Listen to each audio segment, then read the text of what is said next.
everyone, this is Rachel Younggu from the ESPN Esports Podcast. Is Overwatch the next big esport? How much has BlizzCon changed over the past few years? We break it all down on this week's podcast. Be sure to tune in.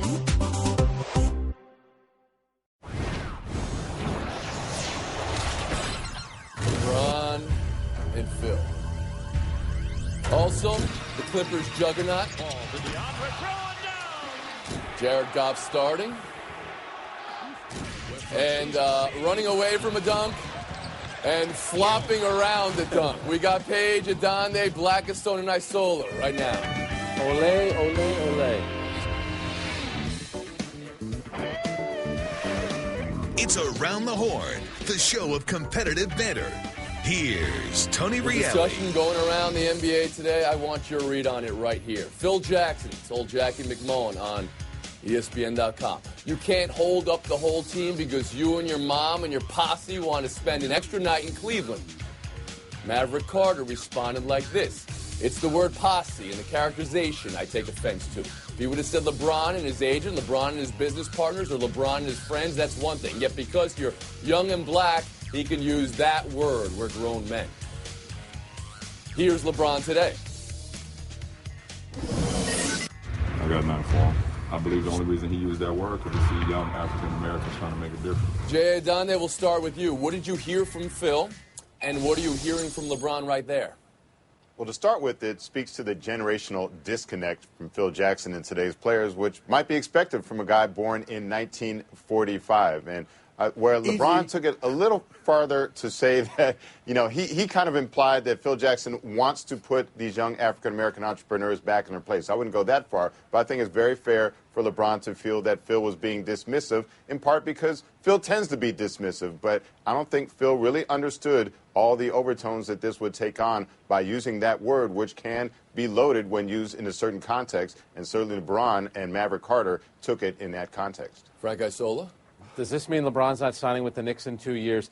Here's the bottom line. Phil Jackson, I don't think he meant it as a disparaging remark. You know, if you look at Phil Jackson's history, the first coach that he ever hired in New York was Derek Fisher, an African-American. But I also completely understand where LeBron James is coming from. LeBron is a corporation. The guys that he hired that work for him, yes, they're his friends, but he looks at them as professional businessmen who are well-behaved and conduct themselves in a certain way, and to be dismissive like that, I think it bothers him. Remember, too, LeBron over the last 10 days campaigned with Hillary Clinton, was hanging out at the White House with the president. He views himself a little bit differently. When he hears a word like that, I understand why it would bother him. Mm-hmm. Kevin Blackistone?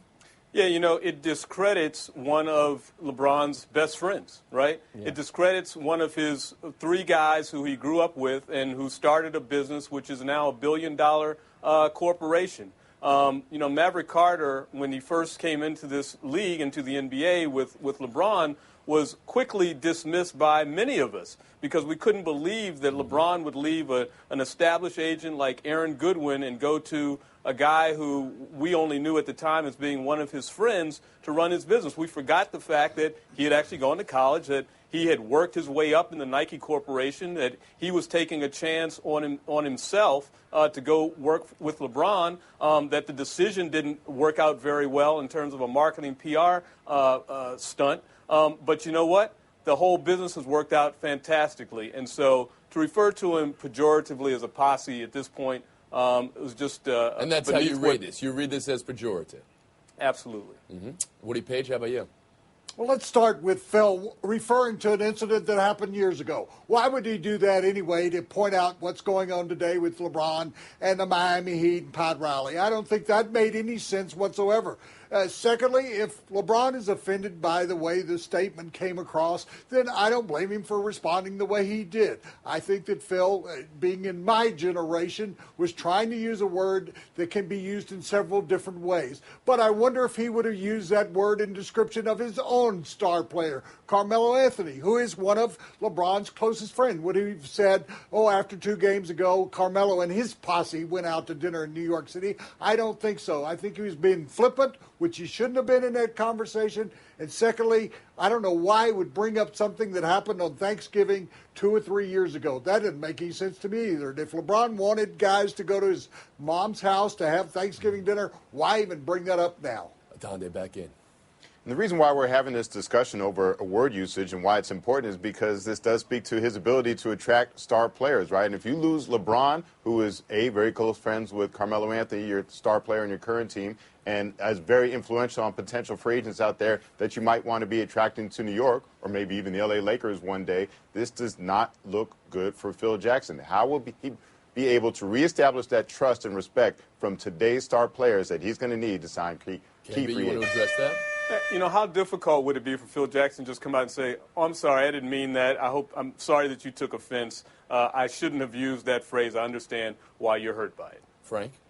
Jay and Woody touched on it, the relationship between Carmelo and LeBron. Remember, too, J.R. Smith, Iman Shumpert were former Knicks traded by Phil Jackson. I think they didn't like the way that was handled. So there has been a little history there between Phil Jackson and the Cleveland Cavaliers. He's tweeted stuff in the past that I think they took the wrong way. Yeah, he's tweeted stuff, and he has in mind stirring it up a little bit, right? That's right. That what we've seen? That's why we like it. Just about every situation Phil's been in for 20 or 30 years. So we've been Horn. We'll move on. It appears the Clippers are better than the Nets. Look at that score. The final was 32 points. The only thing that went wrong was Paul and Jordan headbutting each other. Kevin Pelton, through 11 games, last year's Warriors plus 179, this year's Clippers plus 183. Frank, could it be possible this Clippers team has turned into a juggernaut that the metrics suggest they are? Why not? You know, their point differential right now, they're beating teams by an average of 16 points a game. That's best in the league by a lot. And it's funny, when you go back to the late 80s, early 90s, there was this idea, well, you have to, the Pistons had to get through the Celtics, and then the Bulls had to get through the Pistons. So why isn't it now the Clippers? Maybe this is happening to them. Give Doc Rivers credit. Maybe keeping this group together, in the immortal words of Bill Plaschke, they might have the best starting four in the NBA. And that group has been together for a while, and they're also defending. That's been a key. Doc Rivers got this team to buy in defensively. To me, they have been the best team, not just record-wise, but the way they've performed. So I want this to get on record, because we did this, like you said, with Bill Plaschke, that their big four is better than Golden State's big four. You honestly believe that? I think it's very close because of what you have. A defensive center in DeAndre Jordan, big-time power forward Blake Griffin. J.J. Redick can knock down threes, and Chris Paul is still as good as any point guard. KB, floor is yours. That's pretty strong. But you know what the biggest difference with this team is? Defense. That's all it is. You have to go back 40 years to find a defensive rating for a Los Angeles Clippers team below 100. And the rating for this team right now, number one in the league at 94. And they're still scoring at 100. Okay. That's great. You got to tell me that's against the rest of the NBA and not just what the Clippers have done historically in their franchise. You can't tell me this is the best Clippers team. I didn't say they're the Clippers team, but you can look. You just look at the numbers. Just look at the numbers and the stats, and that's what it tells you. I mean, they're playing defense lights out right now, and the only reason we haven't been paying attention to them is because all of our attention has been focused on the team out west that added an MVP player to their roster because they think that's going to get them the crown back for the NBA. That's the only reason we haven't paid attention. Let's be honest. You all thought this was the start the Warriors were going to have, that they were going to put up similar numbers. Adonde, that's not been the case. The Clippers have been that team. Couldn't they sustain that? They can, because defense is sustainable, right? It's not depending on hot shooting. That's not what has them off to this great start. They've been playing defense consistently every night, which has enabled them to win even on the nights their shots are not falling. And we talk about the addition of Kevin Durant, obviously the number one story going to the Warriors in the offseason. But let's not overlook the additions of Ray Felton and Murray Spates to the Clippers bench, which has solidified that second unit. Not glamorous additions, but those are two important pickups for them that have made them better. The defense is more cohesive. Maybe it's just a function of time and effort. And if you want to look at their playoff history, Frank, let's not forget they beat the defending champion San Antonio Spurs in the playoffs a couple years ago. And before that, they beat the Warriors before the Warriors went on this historic type run that they've been on the previous couple years. So they have done it in the playoffs. They just haven't done it. And by it means get to the Clippers. Okay, it's too much it there. We're gonna ask you this, Woody Page. Is it possible this year's Clippers could be last year's Warriors, at least in the regular season? Let's view it that way.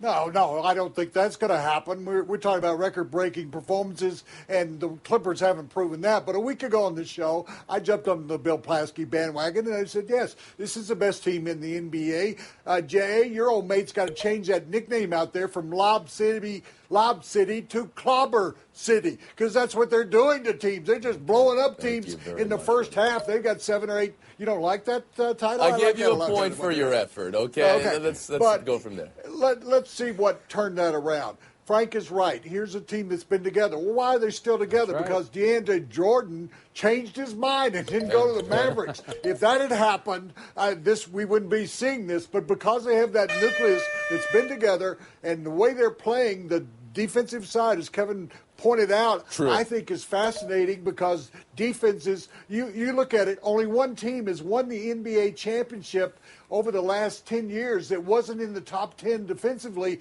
and so that is an idiot defense wins ingredient for championships. winning it. I got you there. I mean, the point is, it's 11 games into the season. That doesn't sound like a lot, but 11 of 82 gets to a point where it's almost 15%. This is all interesting to me because the Clippers are big, and they play defense, and the Warriors aren't so big, not really playing defense. And, Frank, I see you squirming right there. There was that Klay Thompson trade rumor. Here's how Steve Kerr reacted to hearing that rumor, by the way. He nearly took a spit. What Scalabrine said about a possible Klay trade, and what did you think of that? Oh, what? Possible Klay Thompson? Frank, it was Scalabrine who scuttlebutt aloud on the radio show you share on Sirius.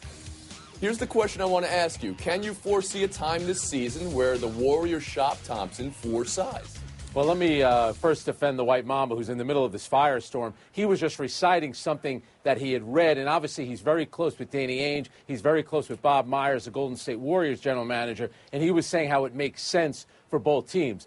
That being said, you look at that type of trade for Klay Thompson, remember the name James Harden. And when you start making trades where you're giving up the best player to get pieces back, that might work in the NFL. It might work in baseball. It does not work in the NBA. To me, you don't trade the best player. And Klay Thompson, out of that group of players that was talked about, that's not the right trade. I don't see them trading him. Woody, can you foresee a point in this season where maybe Golden State isn't everything they thought they were going to be, and they're looking up at the Clippers that they need to make a trade, and Klay Thompson's involved in that for some size? I don't think people realize it was going to take some time for this team to find itself, and that means fitting in all of the great pieces they have. No, there's no way they're going to trade Klay Thompson. As the only guy that was in the hotel with that analyst 2 nights ago in New Orleans, I didn't hear those rumors, and I don't think that's because they're really true. Here's what I think is going to happen, though. If it continues like this, Klay Thompson's going to want out of there at some point and want to go to a team where he could go back to being the number 2 option on the team. That's just your opinion, right? You're just saying that would be how you would feel if you were in this position. Well, I heard it in the hallways. Adonde, where are you on this? Yeah, Woody, we got to be wary of letting fringe websites set the agenda, whether it be in presidential campaigns or whether it be in NBA trade discussions. Professor Adonde, listen to this guy.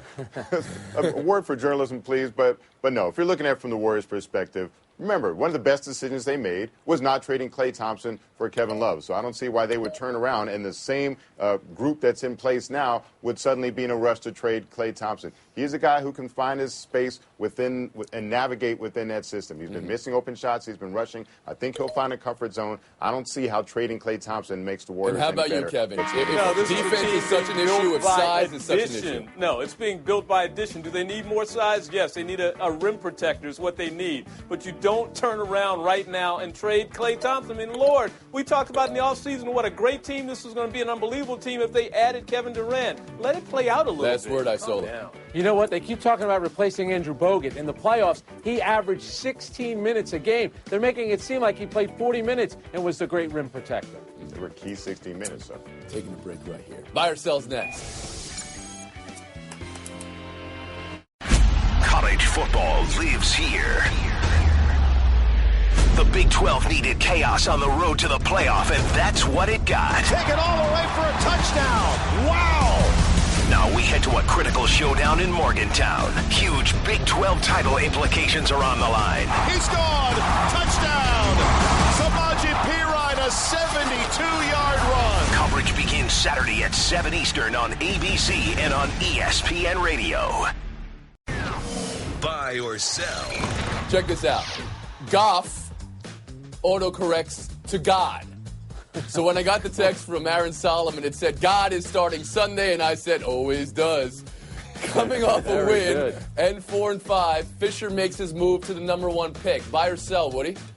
I'm buying the change. I'm selling the change to Goff. Go to Sean Minion. He was a lot better in training camp when we watched Hard Knocks. He's a guy that I think they should put in. Goff doesn't look ready, in my opinion. You haven't even seen him. What do you mean he doesn't look ready? Are you going to their practices midweek? Go ahead, Adande. Well, Tony, I went to their game at home against the Panthers, and the crowd was chanting, "We want Goff." So give the people what they want. If the team isn't performing, at least give the fans something to be excited about in your return to L.A. I buy it. Yeah, I like that RB reference there. Give the people what they want. Look, Jared Goff should have been starting from the beginning of the season. What was there to lose? Dak Prescott, look at him. Look at the other rookies who have been starting the last several years. Come on. What's Jeff Fisher been thinking? Isola. Good Goff. Get over it, guys. You knew all along that this was probably the plan. At some point he was going to go in. And I guess the Jets are so bad that even when you beat them, but you only put up 9 points, it's time to make a quarterback change. I think this plan was in place from the beginning. Mm-hmm. From the beginning. In the beginning with Goff. Very interesting. We'll move on. Giants 21, Bengals 20. Check out the toast on the field here. OBJ Packman. NYG 6-3, 4 straight wins. Takeaway, J.A.? Takeaway is that this Giants team has the thinnest margin of victory, so you shouldn't get too excited. They got the running game going again a little bit. We know they have some great weapons passing, but I can't get too excited about this. It certainly doesn't look like a team that's capable of beating the Dallas Cowboys. Blackstone? You know what? They can get to 8 wins very easily. Remember, they got a bye coming up against the Cleveland Browns, so that's a win right there. They got a couple other softies coming up. But my biggest takeaway, finally the league got it right and didn't throw a flag for a guy doing a little end zone celebration. Thank goodness. But rewind. You think 8 wins is their goal here? They're 6-3 I think they can get to 8 wins in the short. I heard Beckham say the word Super Bowl in his post-game answers yesterday. Isola, you want to address that? Yeah, it's interesting. We thought he was crazy for proposing to the kicking net. Now he's really crazy. He's already looking forward to being in Texas in early February. They have a long way to go. Even though they have beaten the Cowboys, that division is so good. The NFC East. The Giants do get a break. Bears at home and at the Browns. Those are must-wins for them. I think they're a playoff team, not a Super Bowl team. Okay, we've seen it from Eli before, though. A team that, kind of has a middling regular season, and then they put a run in the postseason. Woody Page, where are you on these Giants? Frank, last year this team would have lost that game and a couple of other games because that's what they would do, lose in the fourth quarter. I think it's the 4th best team in the NFC. That means it's wide open enough. I think that they can make some noise in the playoffs. I mean, look at Dallas, and you got Atlanta, and the possibility of maybe one or other 2 teams that Seattle, that they maybe a team you could like. Okay, sure, but then you've got the Giants with who? Detroit, Philadelphia. All right. Washington. I get them Washington. I think we just named the whole conference, actually. Everybody gets a view. Let's move on. Bengals 3-5-1, which puts Marvin Lewis both on the hot seat, and because it's the temperature of his seat every season, not on the hot seat. Mike Tomlin, Mike McCarthy, stale. That was USA Today this week. Hot seat season, guys. Who you buying? Who you selling, Kevin? Well, I think all of those seats are warm, but I wouldn't say that they're hot. I mean, with McCarthy and Tomlin, you still got teams that have been dealing with severe injuries. I don't know what's happened to Marvin Lewis with the Bengals this time. He's been there forever. But if you're going to fire him, you should have fired him 5 or 6 years ago before he went on this little run the last 4 years. Or maybe after they lost that home playoff game because they lost because they were undisciplined. I look at the Packers head coach, and you have your star quarterback, Aaron Rodgers, coming out 2 weeks ago saying we weren't really motivated to play. And what do they respond? By giving up 47 points. That quarterback is too good to have that record. Woody? I'd give you 5 or 6 other coaches whose seats are extremely warm, but not in this case. You've got 2 unique franchises in terms of the ownership. The Steelers do not act readily in terms of changing coaches, and I think with the Green Bay situation, community owned there, that McCarthy's done enough winning a Super Bowl that he deserves to continue to be there, and I think they'll both be in the race by the end of the season. In the playoff race, because you have everybody in the playoffs, as we just heard. Dante, how about you? You don't want to be extreme, and you want to look at the circumstances. The Packers, for instance, don't have running backs. They're having to convert wide receivers into running backs. And the Steelers, look at what they've had to do with Roethlisberger in and out of the lineup, for example, Le'Veon Bell. So this is a group that hasn't been whole. Let's give them a chance to play the entirety of the season, see what happens there. And look at what happens when you have a consistent franchise like the Steelers who don't make rash decisions. When you have that horn come in the middle of your answer. Now, Paige, Adanya, done. Blackstone, Isola. College football lives here. The Big 12 needed chaos on the road to the playoff, and that's what it got. Take it all the way for a touchdown. Wow! Now we head to a critical showdown in Morgantown. Huge Big 12 title implications are on the line. He's gone. Touchdown. Samaje Perine, a 72-yard run. Coverage begins Saturday at 7 Eastern on ABC and on ESPN Radio.